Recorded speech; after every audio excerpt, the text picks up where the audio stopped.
Okay, I'm going to go ahead and get started. Maybe. I want to welcome everybody here today. We have a very special, fun webinar ready for you, exclusive just for AIHA Connect speakers, from poster presenters to moderators to PDCers and sessions. You all have been invited here to hear Jason and Perry give you lots of information and 5 keys to presenting with impact at AIHA Connect. I'm Diana. I'm the one that's been emailing you like crazy, working with getting all the sessions set up at AIHA Connect. I want to give you a little bit of intro for Jason and Perry because I think they have great information that I think is interesting to you. So Jason Kuntz, wave Jason. I guess we can't see you because I'm sharing, but with over a decade of experience with the 3M company in a variety of technical and leadership roles and keynote workshops, he's delivered for more than 20,000 safety professionals across 36 countries. Jason demonstrates his passion for the safety and health profession across multiple platforms. He's a forward thinker with the objective to elevate the safety, health, and well-being of all workers. Jason uses his voice to amplify the profession and the professional. His life journey, blessings, and struggles have inspired a commitment to building professional communities that ensure an empowerment of their people. Jason is a husband, co-founder of Best Christmas Ever, speaker, coach, community advocate. He's a CIH, a CSP, but mostly grateful to have a JOB. There you go. And work with some of the most passionate people on the planet. Married since 2019, Jason and his wife Malia recently welcomed their first child and called Minneapolis St. Paul home. So we're glad to have Jason with us. Also joining us is Perry Logan. He's currently Senior Director for the National Safety Council. He's held many global leadership roles across his career, where he provides EHS leadership, technical support networks, and governance to all people and operations worldwide. He holds a BS in chemical engineering, an MS in occupational health, and a PhD in environmental health. Perry has extensive global EHS experience across many areas, including manufacturing, hazardous waste, operations, construction, R&D, emergency response, and supply chain operations. Perry's been very active in developing leadership skills for health and safety professionals through the AIHA Future Leaders Institute and the Emerging Leaders Institute, and EHS leadership and teamwork workshops presented at conferences around the world. If after today you want to hear more from Jason and Perry, I encourage you to sign up for their PDC 403. That's going to be on Sunday, May 18th at AIHA Connect. They will be doing a PADC on leadership, influence, and engagement for SIF prevention. And Perry's doing a second PDC on Saturday, May 17th. PDC 103, risk communication in the era of 24/7 connectedness. Both those PDCs are all day, one day, all day, 8 to 5s. So please feel free to sign up for those. They are still seeking people. So I'm going to turn it over to Jason and Perry. I know they very much would like to see your faces. Feel free to put questions in the chat and they will take it from here. I'm going to stop sharing and pass it on to you guys. Thank you so much. All right. Thank you, Diana, for the introductions, for all of your work in preparation, for the consistent emails, because courteous persistence is the name of the game, Diana, and you delivered on that beautifully well to make sure that we had people here today. So Perry and I weren't just conversing with ourselves or with the three of us. So as Perry and I get started here, what we want to do is we want to understand who's with us. And so if you could real quickly, just drop your name and then where you're dialing in from today in the chat. We're going to use the chat a fair amount today. We can also unmute ourselves at a variety of opportunities, but let's get those Twitter fingers. I guess they're X fingers now, but let's get those Twitter fingers warmed up. And again, in the chat, first name if you could, and then where you're dialing in from today. We want to see who's with us. We got some great people here, Jason. I mean, Kyle Dotson, Tom Bernard. We have like giants in this room. The Titans of the EHS. Titans. We have Georgie. Holy cow. Yeah, I saw Dr. Georgie. Yeah. Yeah, and some new names too. Thank you for everyone. Thank you to everyone for joining. And then Perry and I want to understand, you know, we've been presenting at a variety of conferences, of course, AIHA included, for 15, 17 years or so, Perry longer than I have. But if you could, if it's your first time presenting at AIHA, just drop that into the chat, right? Just say first time or first timer or new or some version of that just to indicate that. Yeah. All right. Hope, Megan, Amy, Dusty, Nice. Yana, come on, Lindsay, Seth, let's go. Soraya. Oh man, this is what I'm talking about. Newbie. I love it, Lindsay. So Wow. this is important. This is off script, but really important to acknowledge that courage precedes confidence. Courage precedes confidence. You see some of the best speakers, most compelling speakers in the world on stage, and you're like, wow, they're so captivating and compelling, and they seem so confident. Yet what you don't see is you don't see the numerous dozens, if not hundreds of times they stumbled along the way while climbing the mountain that is effective presentation. Like you just see them towards the peak and the summit of the mountain. You don't see the climb up, but they had to have the courage. They had to have the courage on the climb up to get to the point where now they're confident, compelling speakers. And so I share that because a huge acknowledgement, recognition to each of you for presenting for your first time. That takes massive amounts of courage.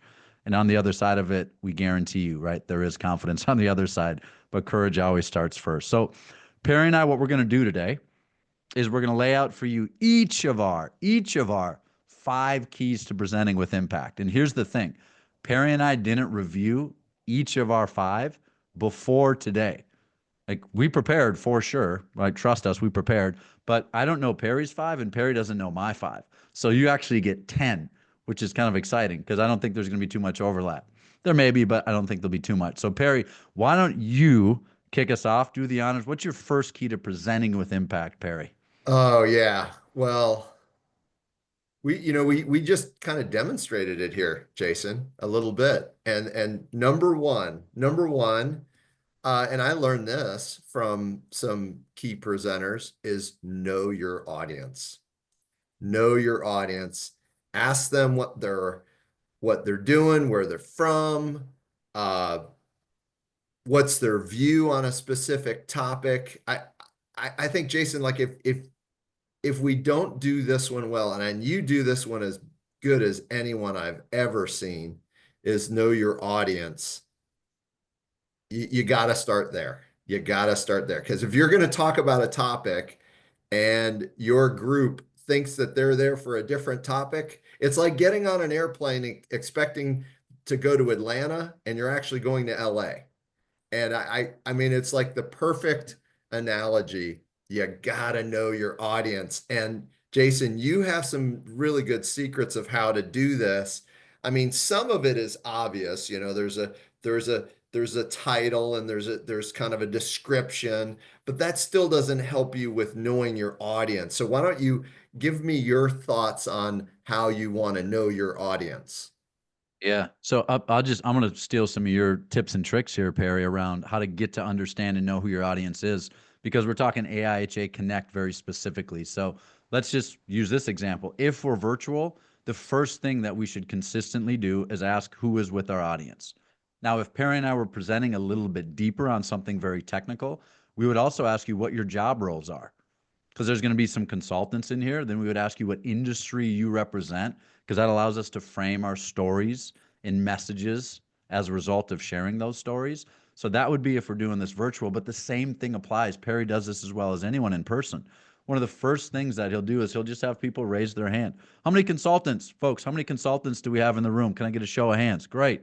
Okay, how many people represent the construction industry? Can I get a show of hands? Beautiful. How about manufacturing or general industry? Beautiful. Risk insurance, loss control. And it's like, as he's doing that, he's literally cementing in his brain messages that he needs to deliver for the next 60 minutes or 48 hours, right? If it's a PDC, 4 to 8 hours, based on just understanding who his audience is. So, Perry, a couple ways that I just stole that from you. That's something I've watched you do for the last decade or so.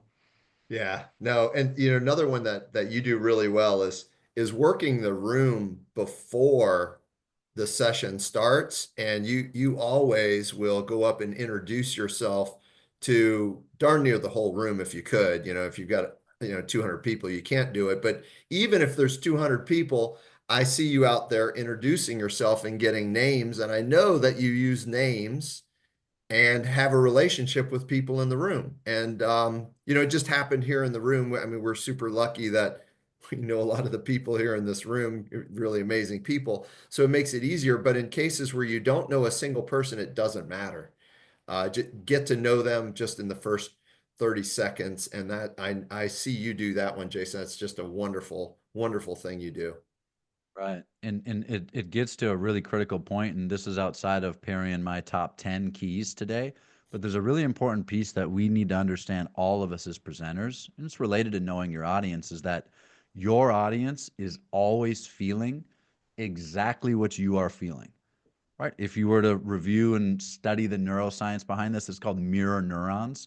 All that means is our emotions, our feelings, even our heart rates tend to sync up with the people around us. And so if we're out in the audience before the presentation, shaking hands, getting acquainted with people, deepening rapport, building trust, that's creating a level of calm and connection in the room. So when you get on stage, people feel calm and connected to you. Because if we're up there and we're really nervous and we've got real tense energy, guess what? So does our audience. And you can't plant a seed if you don't till the soil. It's like planting a seed in concrete. And so, what that does, to Perry's point, is shaking hands and knowing your audience, getting acquainted before you take the stage. It tills the soil so you can plant ideas that stick in people's minds. Okay. Point number two. Point number two for today.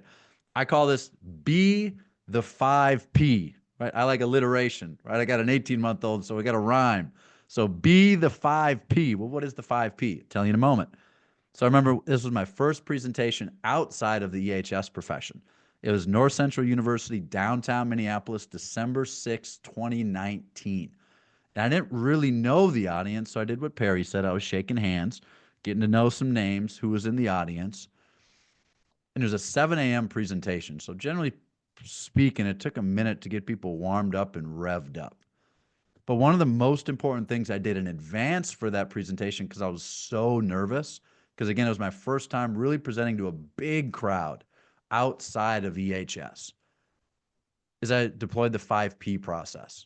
And this is what 5P is. It's proper preparation propels prestige performance. Perry or Diana, can you drop that into the chat? Proper preparation propels prestige performance. And so on that morning, December 6, 2019, downtown Minneapolis, there's about 300 people or so in the room. And this is all I knew in my head. I had 15 minutes.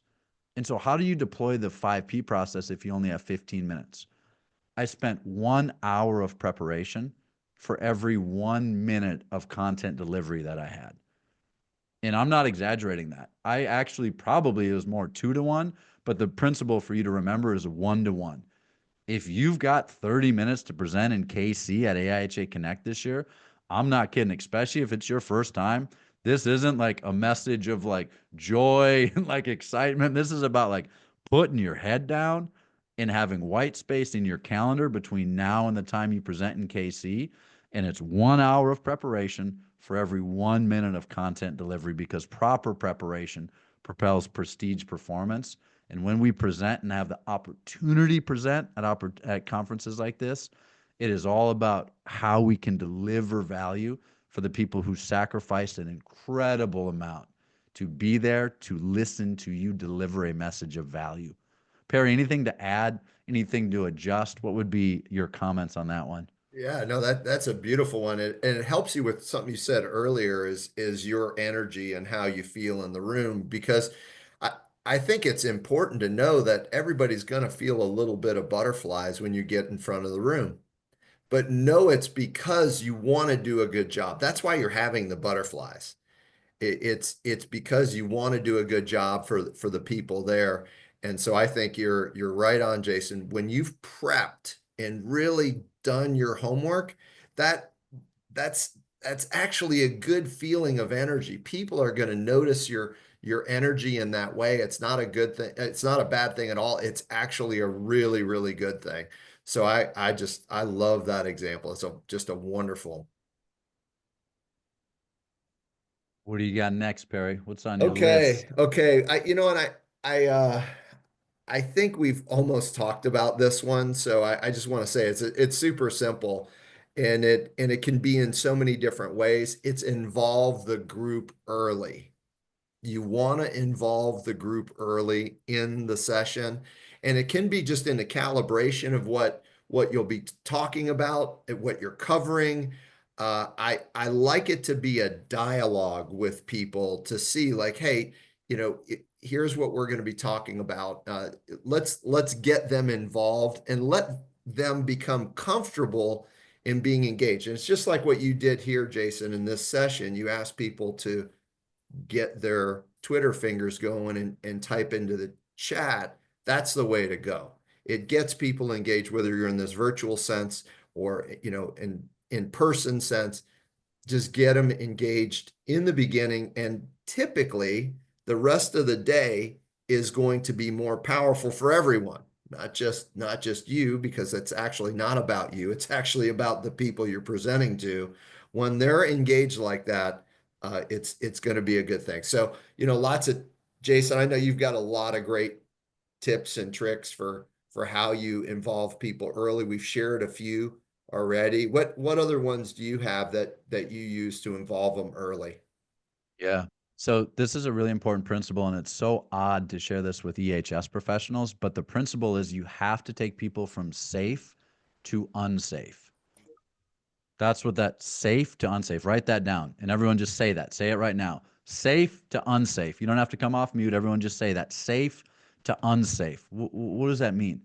Well, let's talk about what it doesn't mean. So very unsafe would be you have a PDC of, let's say, 40 people, and you say, all right, what we're going to do first with 39 strangers in the room is everyone's going to stand up and introduce themselves. And it's like, whoa, like that's really intense because generally speaking, people's number one fear is fear of public speaking, followed by number two, their fear of death. And so what Seinfeld says about that is he said people at a funeral would rather be in the casket than delivering the eulogy, which is pretty intense, right? But it's important to realize that that's unsafe. So what's safe? So we would start like this. So in a moment, Perry and I, we're going to kick things off. We're going to talk about leadership, communication, and engagement for SIF prevention today. That's why you're here. But before we kick things off, we want you to get acquainted with the people at your table. So go ahead, just share with one other person. Where are you from? What do you do day to day? And why are you here today? Why did you sacrifice your time to be here today? Go ahead, begin, just share with one other person. And now you feel the energy start to shift in the room. To Perry's point, you involve the group early, taking them from very safe, connecting and speaking with one person, to then maybe having a table talk, getting up and moving to a different table, to then maybe introducing the person that they started with to the group. Gets the focus off themselves, put the focus on someone else, which, friends, we all know that's leadership 101. And that's how we could start a presentation. If you're doing a technical session, you don't have the time to do that. I would just do this. Hey, take a look at one other person and say, good morning. Everybody goes, good morning. There's 100 people in the room. Good morning. Take a look at one other person. We'll call them option number 2 for the day. Ha, ha, ha, ha. Take a look at them and say, also good morning to you. And it's like, just like that, there's total tension just alleviated in the room by involving the group early. Cool. Awesome. What's All your right. next one? What's your next one? Yeah. So my next one is, it's called E-cubing the audience. So this is the principles of making sure that your presentation is relatable, applicable, meaningful, and actionable. E-cubing the audience. This is a secret. I rarely share this publicly, but hey, Perry, we're sharing it with this group today. What is E-cube? And again, Perry, if you could drop this into the chat. E to the third power. This is how we engage people. We first entertain them, so time begins to disappear. Second, we educate them because people are craving for information. And then third, right, because we've all heard this before, knowledge is power. Knowledge is not power. Knowledge is absolutely not power. Power is use. Power is putting knowledge into implementation and action to better your life and the lives of others. So the third one is empowered. That's E-cube. We entertain, we educate, and then we empower people to take new action to therefore create impact on the planet. And there's a lot of ways to do that. And we'll talk about, right, how to and how not to use storytelling in just a moment. But I would write that down if I were you. Run it through your head. Just think, how do I quick engage, entertain the audience? That's the first E.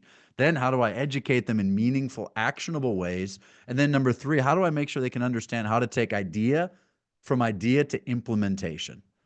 And if you run through that head and just and live through that principle and purpose, you're going to create compelling, engaging, meaningful, actionable content that really improves the lives of others. And that's the point of why we do what we do.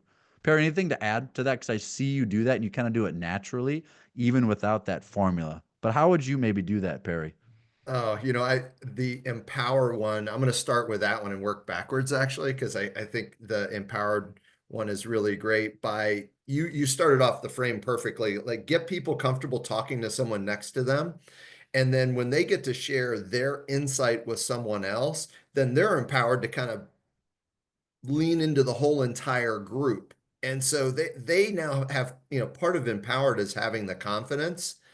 And so that one is super important. You've laid the frame in the beginning by having them feel comfortable with the person next to them. So I wanted to talk about that one first. The educate one is something this group does, probably better than just about any other group. I mean, this is a highly technical profession. We know how to educate. We understand the science. All of that, guys, you have that down. That is second nature to this group. The entertaining thing, I think this one has been really interesting, Jason, where you can just have something very simple, like you shared just a moment ago, that they can just speak to someone, and it can be just a simple joke. Now on Chat GPT, it's so funny. Using any of the AI tools, you can say, I'm going to be presenting to this kind of group. Give me a real simple joke that I could tell. And it's absolutely amazing how much AI can help with this entertaining thing. And sometimes what you'll find is the joke is actually a horrible joke. And you could say, hey, I started off the day, I wanted to start with something funny, but I'm not that funny of a person. So I talked to ChatGPT and asked it to come up with this joke. And here it is. And it's actually a bad joke, and everybody ends up laughing because it's a bad joke. So it's so funny how you can use just the most simple things, your simple experiences, uh, are really a nice way of entertaining. Right. Perry, that's so thoughtful. And I want to add and build to what you just shared to make sure that, again, we're being really actionable and tangible with the folks joining us today.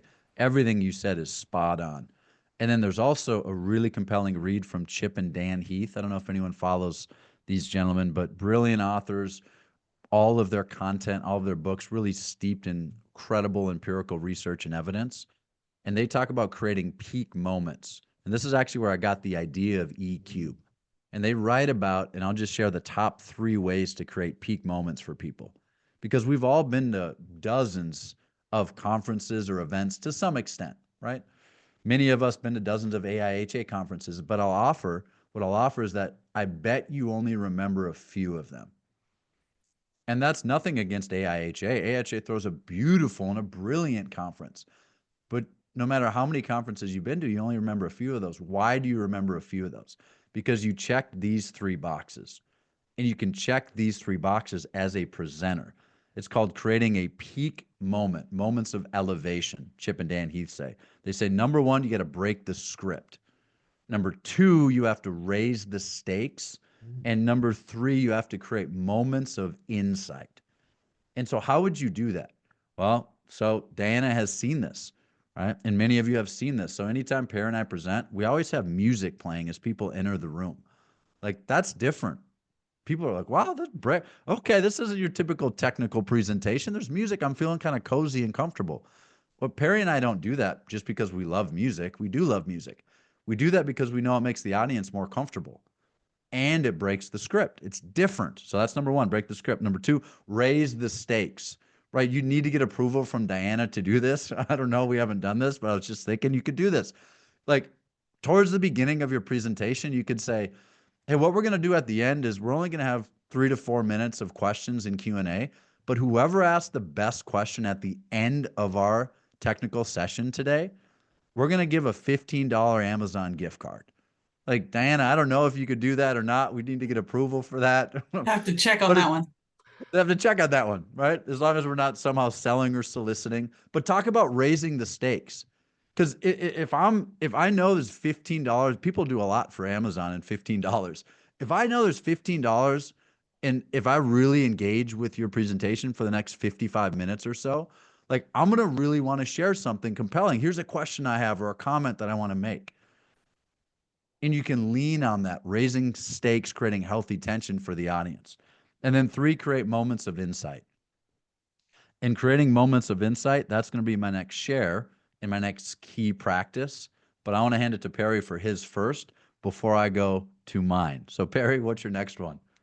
Okay, it's kind of funny, my third one, because I felt like I probably should have put this one as my second one.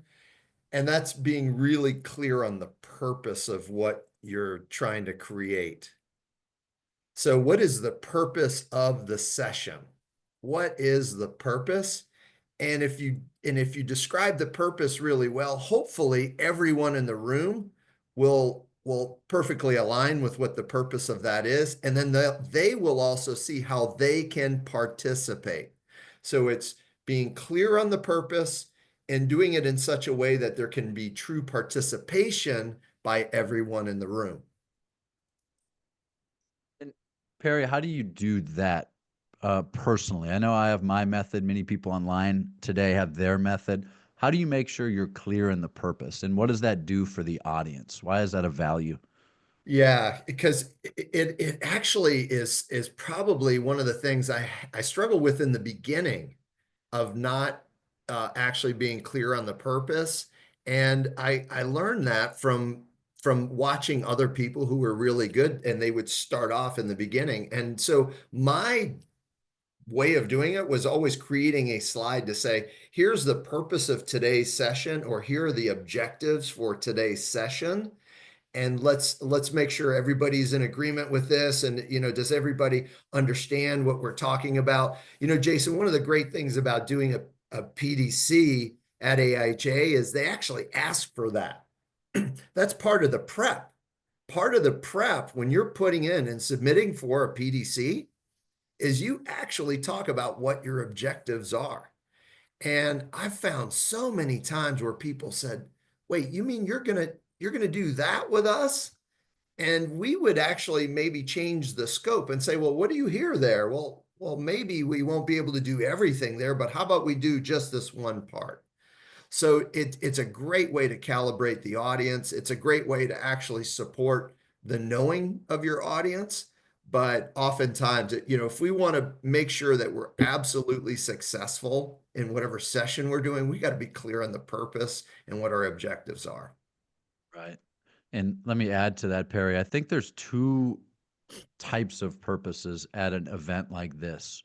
I think there's the external purpose, and that's what you're speaking to, Perry, is, okay, ladies and gentlemen, thanks for joining us today. The purpose of our time together, just to reiterate what Diana had said earlier, is to deliver to you the 5 keys to presenting with impact so you can have the most effective presentation in Kansas City in May. Like, I think that's the external purpose, Perry, which you have to be clear on that. I think where many people miss, and I missed and still miss from time to time, is the internal purpose. And aligning on that is so critical. And the way I do it, Perry, I'd love to hear how you do it. It's really 2 things, which is rooted in some affirmations as well, but it starts with 2 questions. And if you could type this into the chat, Perry, the Yep. first is, what is my intent? That's getting crystal clear on your internal purpose for being here today for these next 60 minutes or so. Like, why am I here? And for me, a version of today, what's my intent? It's to give you the tools you need to be successful and impactful in Kansas City this year as a presenter. Like that's my intent. But then the second question has to be this. Well, then who do I need to be if that's my intent? What's my intent? Who do I need to be? Well, let me think. Well, I need to be focused out on the audience, not obsessed over how I'm sounding or looking, because that's not going to be effective. Right. Number 2, I probably need to be connected to you, even though this is virtual, which is tougher, which is why we ask for names and where you're dialing in from, so I can feel connected and you can feel connected to Perry and I. And then number 3, it's probably not a bad idea to be a little lighthearted, have some fun, bring a little bit of humor to today so we can keep people engaged for these 55 minutes or so.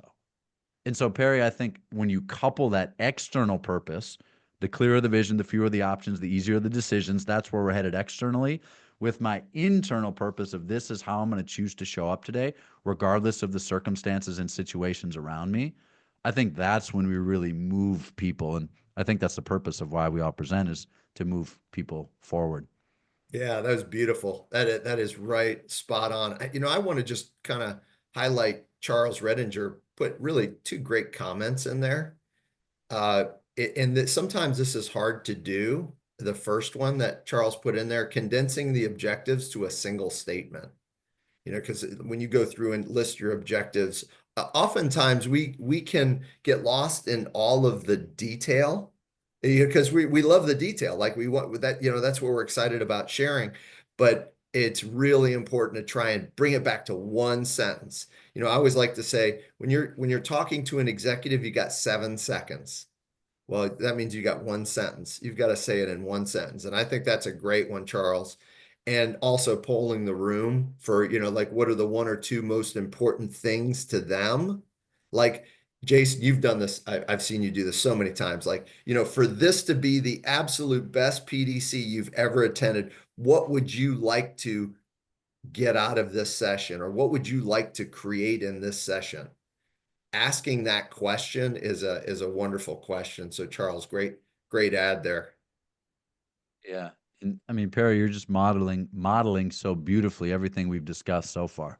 Like you didn't have to acknowledge or appreciate or recognize or call out Charles right there, right? But it's just a natural way. This is, friends, this is just how Perry does things, right? Inside and outside of AIHA, inside and outside of the profession, right? He makes sure that people feel seen, heard, and valued. And if there was an 11th or a 12th tip or key today, it would be finding ways to make sure that your audience feels seen, heard, and valued.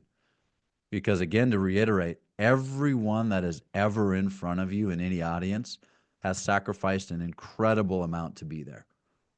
And as the street poet, right, Jay-Z once said, you could be anywhere in the world, but you're here with me. And I appreciate that. What a beautiful thing. Sean Carter, Jay-Z, shout out. Okay, next one. So I want to tie down. I left an open cognitive loop intentionally. I want to tie down, right, creating moments of insight for people. Remember, how do you create peak moments? 3 things: break the script, raise the stakes, create moments of insight. That's how you create meaningful, memorable experiences for people. And so here's my number 3 or 4. I lost count, but it's number 3 or 4. Do not tell stories when you present. For the goodness of whatever and whoever you believe in, do not tell stories. Unless you share the story and tell the story for the purpose of delivering a message or a moral or a principle that people can take away. It's the best and the worst advice in the world. Hey, if you're presenting, just make sure you tell personal, relatable stories. It's like, no, if you tell me a personal, relatable story, you're wasting my time in this context. The purpose of telling a story, friends, right, is to share a message or a meaningful principle that people can leave with and implement and make their lives and the lives of others better. Right? That's the purpose of sharing a story. And this is a really important principle because early on in my career, I just tell a story that didn't really align with the content at all, number one. And then number 2, I didn't actually have a tie down or a message that I could actually share as a result of that story. And let me just give you an example of like how this could work. And so Perry and I, we live in St. Paul, Minnesota for the most part. Right? We're pretty close to each other, 15, 20 minutes away. And Perry has seen in my backyard, there's a blue and red little tyke swing. And it's hanging from a big oak tree. And we've got a couple acres. So just think there's some woods, some pine trees, there's a fence, big oak tree, good sized backyard. And my son, my 18-month-old son, Revel, that's his favorite thing to do is swing in this blue and red yellow tyke swing or a little tyke swing. And as many of you know, in St. Paul recently, it was like 75 degrees below zero with wind chill. Like it was really cold. And every day, right, we go outside, and my little guy and I were playing outside before or after work. And it was really cold that day. And so my wife and I had him bundled up like what's that, the Christmas Story? Ralphie's like little brother, I think is who it was. Remember that? Like looks like the little Michelin man. He's all bundled up, he can hardly even walk. Like that was our son on this day. But as soon as I got him outside in the backyard, he points at the swing and he just goes, Dada, Dada. Like, and I'm like, oh, yeah. I was like, it's on, man. Like, it's swing time, swinging from the big oak tree. And the problem was, as you can imagine, I get him over to the little tyke swing, and it's about 3.5, 4 feet off the ground. It's pretty high off the ground for a little guy. And I can't buckle the seatbelt. I can't buckle the seatbelt because of all of the outerwear he had on. And so what does dad do? So safe dad becomes fun dad. Safe dad becomes fun dad. That was mistake number one. And so I start swinging with the little guy, and I'll just hold on to him. I'm just going to plop him in there. I can't adjust it because I can't feel my fingers because it's 60 below zero or so. So I'm like, I'll just hold him without buckling the seatbelt. I'm doing this. And then he's laughing. He's really laughing. And he starts kind of kicking at me a little bit. So now we're both laughing. And I get distracted by something for just a second. In the swing, as I'm pushing it this way, I let go of it. And as kids get excited, for the parents out there, you know this, that they jump, they leap towards and forward. And as he leaps forward and toward, as he's swinging back, I see his little body start flying through the air from about 4 feet off the ground. And his head is right here, and his head goes right into the ground. And I hear like the most horrifying sound that you can ever imagine as a parent. Like, and the first thought in my head was like, I just seriously injured or potentially killed my son, like our only child. Right? And so that's the story, and there's a lot of emotion. And now, if I tell that story, you don't know what to do with that story and with that emotion. And so, this is the point of telling the story. I would say something like this if I was presenting. I would say, the reason I share that story with you today is because there's very clear evidence that the things that hurt people in the workplace are significantly different than the things that kill people in the workplace. And that's a personal example of the two things that we have to deliver in the workplace for our workers. Because the primary two differentiators between paper cuts and ankle sprains and serious incidents and fatalities, number one, a pre-task work plan with discipline and execution to the work plan. That's number one. Number two, we have to have direct controls in place pre-task. And friends, I failed on both of those two things. All I had to do was deliver a pre-task work plan that would have taken 10 seconds. What's the worst that can happen when my son's swinging? What prevents that thing from happening? And then, is that enough? The three critical risk questions. What's the worst that can happen? He could fall out, fall on his head. What prevents that from happening? The only thing I need to deliver on, and I failed, which is a seatbelt. Those are the direct controls. And is that enough? That would have absolutely been enough for him that day.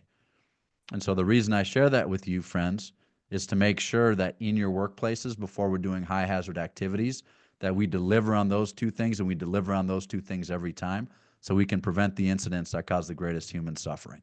And so I know it took a while to get there, right?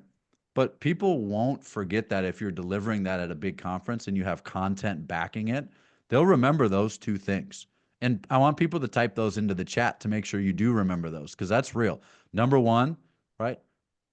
Pre-task work plan. That's the first thing. Everyone type that into the chat. Pre-task work plan. Everyone type that into the chat. Pre-task work plan. Perry, what are they typing into the chat? Pre-task work plan. Pre-task work plan. So if you want to prevent serious incidents and fatalities, we have to have discipline to the pre-task work plan. And then number two, the second thing, write in controls, safeguards. Controls, safeguards. Controls, safeguards. Controls, safeguards. If we do those two things, Perry, we can't guarantee it because we can never guarantee it, but the chances of a serious incident or fatality go through the floor. But when do we need to do those things specifically, Perry? Before what type of tasks? Any kind of high hazard task. There you go. Nailed it. You know, I heard you tell that story at one of our SIF sessions, and I just want to say, like, there were people in tears with that. And I think it was partially why that story is so powerful is I think most everyone has had that kind of experience. But what made that story so really powerful was it was right in the context of what we were talking about in the room.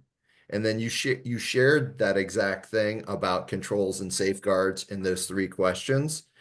And that's the beauty of telling a story with clear purpose so that it really reinforces what you're trying to do. Yeah.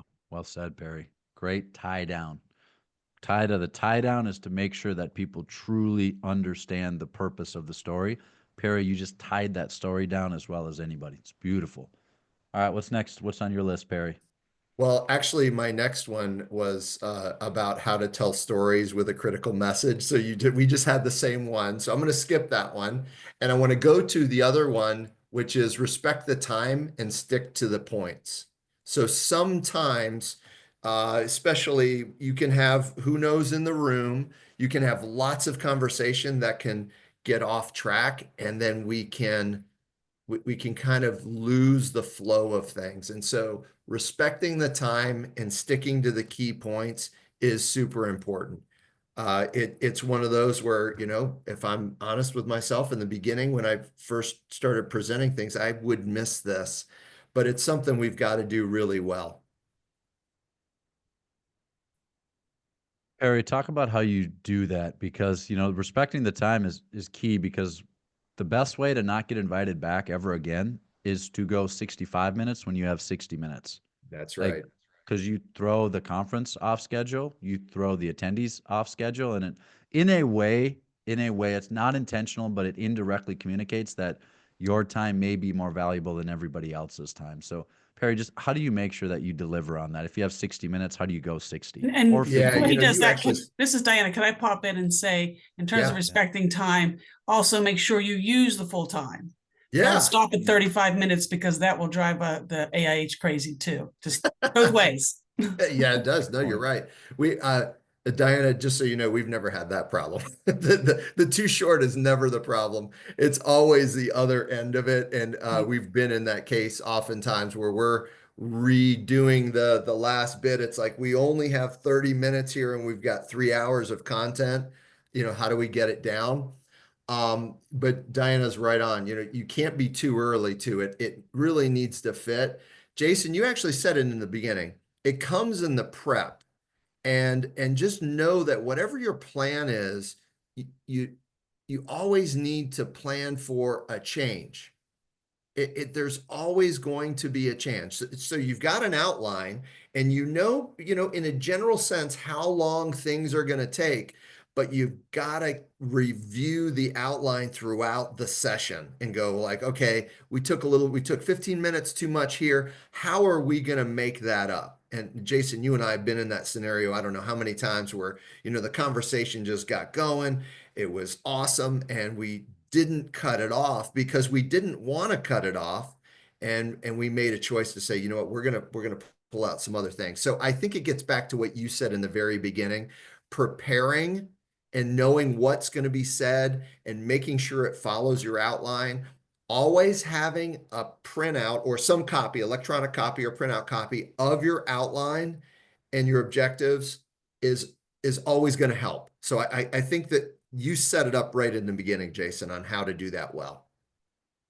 And Perry, can you just share, because this is where people, and I've really struggled with this, is someone will make a comment that's so far off the topic where it can derail an entire presentation. And I can think of 3 examples, I won't share them here, but where I wasn't quite prepared and you stepped in and were able to overcome that and then get us back on topic. How do you respectfully handle that so people don't feel like we're stepping over their comment? How do you Oh, do that? that is a great one, Jason, because we get that a lot where someone will bring up, and sometimes it's a really amazing point. And what I like to do is acknowledge it and say, wow, Hope, that question is a great question, but we could do a whole PDC on that question. How about this? I'll just say one statement here right now, but let's you and I talk at the break, or let's maybe connect at lunch would be a way to acknowledge that it's a really great point, but you've got to explain why you can't fully address the full point. It's a, gosh, boy, that one probably comes up in every session too. It's a beautiful way to do it. To again make sure people feel seen and heard and valued, and at the same time sticking to the points, because we have to stick to the points. So, bald-headed safety guy, one of my favorite presenters of all time, he has a beautiful comment here. I don't want to step over it. So he says, "Nice story, but," right? He didn't say but you said don't tell stories. So are you supporting telling purposeful stories or not? So am I supporting telling purposeful stories? That's the word. I am absolutely supporting telling purposeful stories. This is my formula for any presentation. It's a powerful, compelling opener. It's 3 stories with 3 purposeful messages, 3 purposeful stories with 3 purposeful messages, and then what I call the fireworks close, which is the grand finale where you bring it all together. So absolutely, Jonathan, that's a beautiful, insightful question from someone like you who tells stories as well as anybody. But we don't tell stories just to tell stories. I wanted to get your attention to make that point that we tell stories that we make sure deliver a message. Great comment. I love bald-headed safety guy. It's great. Okay, next piece, next point. So I know this is a lot of information. This is a whole lot of information. And how do we make sure that this is actionable and tangible for you? Well, this is, and it's not for me, it's from a gentleman named Vin, V-I-N-H. He's a YouTuber. He's a social media guru, former keynote speaker, magician, who's now helped people do what Perry and I are doing today, which is be more impactful presenters. And this is what Vin uses. And I think it's beautiful. He says what he tells all of his students is that you want to record and review. You want to record and review. And so what would that look like? So I would do it in preparation if I were you, and I still do this in preparation. So what we do is when we're delivering our presentation, sometimes to the dog, sometimes to a tree, sometimes to our spouse or partner, is you just record the audio only to start. Only the audio. Why do you do that? Because if you start with the audio and the video, all you're going to do is just critique yourself endlessly. And we're all our own worst critics for the most part. You're going to be so hard on yourself where you're not going to be able to hear the ums, the ahs, where you stuttered, where you mumbled, where you didn't bring emphasis, where you needed it. But if you just do the audio, right now you can clearly focus on the audio. That's the first piece. The second piece is to only do the video without the audio. Because then what you're going to see is, I used to do this. I used to have like a tick when I'd get nervous, I'd go like this. And you can't focus on anything I'm saying right now other than me doing this. It's the most distracting thing ever. And I got to tell you, I hate to be the one to share this with you. Almost all of you, all of us have some form of a tick or a distraction that we do when we're presenting that distracts people from delivering the message that we actually need to deliver. And it's mostly subconscious. And so, right, what are the actionable takeaways here? When you're preparing, record yourself, just audio first, play it back. Just do 3 to 5 minutes at a time. Play it back, play it back, play it back, and then do the video 3 to 5 minutes at a time and just watch the video. And you'll start to see things that will blow you away. And you won't realize it, but you've been doing that for years. And it'll be one of the greatest gifts that you've ever given yourself. It's uncomfortable, right? But what is the statement around comfort? What doesn't challenge you won't change you. Growth and comfort cannot coexist. It's a beautiful way to enhance the effectiveness of your presentations. Record and review. Audio and then video. Perry, what do you got? Take us home. I think we got 2 more. That is such a good one. It made me think of Renee. And are you gonna touch on Renee at all? No, take that one. I'd Let, love let for me you to let me take just that one. drop it in. You know that you gave the example of we each have a tick, and Renee Rodriguez, Jason, I know you're a good friend of his. He is absolutely amazing at so many things, but one thing in particular that he did for us, we brought him in to actually help us all learn how to be better at engaging and speaking with people, and he did that video thing, and I realized, wow, it's something that's so simple, you would never notice it unless you look at the video with purpose. And the flow you gave was just fantastic. So I just dropped Renee's link into the chat for you guys. All right, so I'll end with my last one, which is when it is always so important, whatever session you're doing, you always want to get people to commit to at least one action. There's got to be action coming out of, something that we're doing is obviously it has a purpose, and the purpose is usually to generate some kind of positive action going forward. And it's asking each person to identify what their action or actions are, to really take the messages and put it into practice as quickly as possible. So Jason, I know you love doing this one. This one's a fun one for you. I know, because you like to get people to action. Why don't you share your tricks on this? Because I actually learned a few really good ones from you on this one. Yeah. And some tricks around or tips around getting people to take action as a result of our Yep, content, Perry. yep. Yeah. So I think what's really important is that we're consistently dropping seeds throughout the presentation. And this is applicable to just about everybody, I think, right? For me, it's more of a faith or spiritual example, but I hope this is applicable. So what you'll see if like you're at like a church service or any type of kind of spiritual or faith service, and they want people to take action at the end, what they'll do throughout the message is they'll say, and at the end, what we're going to do is we're going to give people an opportunity to come up front. And you're like, whoa, like really? Like, and then what we're going to do later on is we're going to give an opportunity for people to come up front. And then you're like, oh, he said it again. So I know this is coming. And I just want to reiterate one more time, as we close, which we're going to close in about 5 minutes here, I'm going to give you the opportunity to take an action.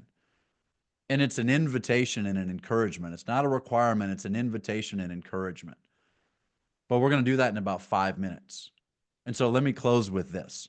And so what you're doing is you're constantly priming and prepping people that you're about to make the pitch before you make the pitch. It's like any good marketer, any great marketer, right? If they're doing a webinar and they're going to sell at the end, which any good marketer will do because you got to have sales and marketing hand in hand, they'll do that. They'll say, you need to stay until the end for the special offer that we're only going to offer on this webinar today. But that's at the end. And first, I need to cover the 3 tips to marketing using AI to grow your business. You're like, okay, I want to hear those 3 tips. But then I also want the webinar only discount, which is at the end. Right? And so you're constantly priming and prepping people that you want to give them kind of a call to action or an invitation at the end. The other way is doing it through healthy tension. And Perry, you do this really, really well for people. Because the goal, and Perry has always told me this, he said the goal with any presentation is to balance inspiration with tension and challenge. Because if all you're doing is kind of inspiring people and you got a ton of energy, it's kind of like, wow, this guy or gal, it's like kind of like too much. They're kind of like a cheerleader. It's a little too much for me. But you got to have a little bit of inspiration, but then you couple that with healthy tension where you really challenge people in a really respectful way. And Perry, by doing that, by coupling that throughout the presentation, letting people know you're going to have a call to action at the end, you prime them and prep them, and you earn the right to make a call to action at that point. I hope that helps, Perry. Is that tangible enough, do you That think? was spot on, spot on. That's exactly what you do. And you do it perfectly. You set it up in the beginning and you drop the seeds throughout. And so that when you get to action, and people are writing their actions down throughout the session when you're planting those seeds. So as you stated, that was just perfect, Jason. What's your last one? Yeah, my last one, it's just a few things I jotted down for people is more of an encouragement. The first one is something that my coach tells me all the time. She says this, the treasure you seek most is in the cave you fear to enter. The treasure you seek most is in the cave you fear to enter. And it's a constant reminder, especially when presenting, that thing that I want to do that I'm scared to do is usually the thing that I need to do to create the impact that I need to for that particular audience that day. treasure you seek most is in the cave you most fear to enter. All right, the next one is to really have grace for yourself, especially first-time presenters. Please have grace. It's not going to be perfect. If it's anything like my first presentations, it was arguably a train wreck, like it wasn't great. All right, but here's the thing. There's always 3 presentations. There's the one that you prepare in your head, which is always the perfect presentation. There's the one you actually deliver. And then there's the one you obsess about in your head after the one you actually delivered. Right? And no person ever, no matter who they are, ever gave the presentation that they envisioned in their head in preparation. It has never happened. But the people who are really, really good at this is they obsess over what actually did happen, and then they learn and improve. They don't blame and punish themselves. They learn and improve. What worked? What did I do well? And what didn't work? What do I need to do differently next time? And you better believe Perry and I are going to connect on this. We may not be tonight, and maybe Friday when Perry's coming over for a sauna, right? But we're going to connect on this webinar today, and we'll ask those 2 questions.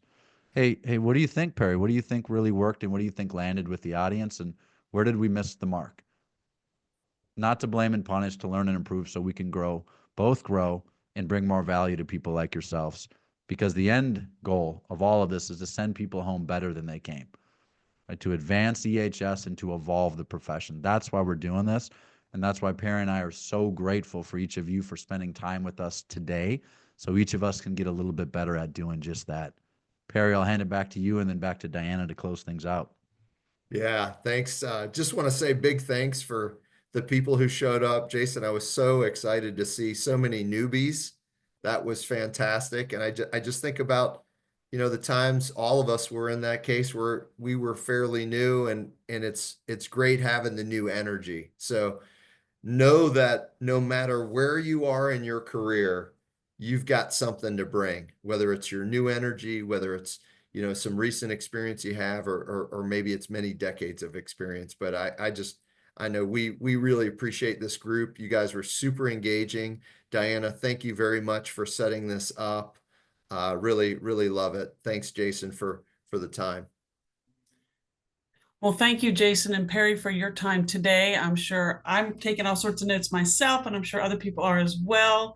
And I hope this gives all you presenters some tips and tricks that you can use and practice and be ready for fun and good presentations when we all get to Kansas City together and can see each other in person.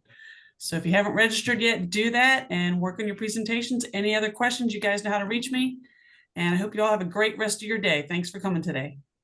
Hey, this is Bob. I just want to thank Perry and Jason. I've been doing this for a long time and probably made all the mistakes. And this webinar is just invaluable, even for someone that's done it for a long time. So thanks, guys. Hey, thank you, Bob. Great to hear your voice. Yeah, thanks for all the help and encouragement and tips. Okay, Milton, we'll see you at a chess tournament sometime soon.